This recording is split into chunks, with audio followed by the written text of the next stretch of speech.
Channing's got one. Nice one too. Holy.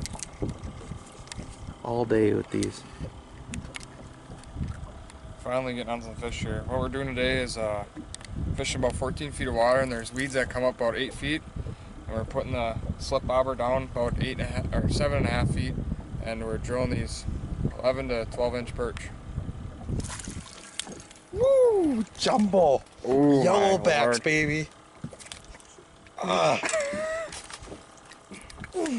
Oh, he got me. Now that's a jambalaya right there. Take it off.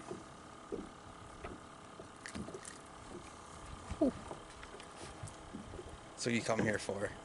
That's a beast there.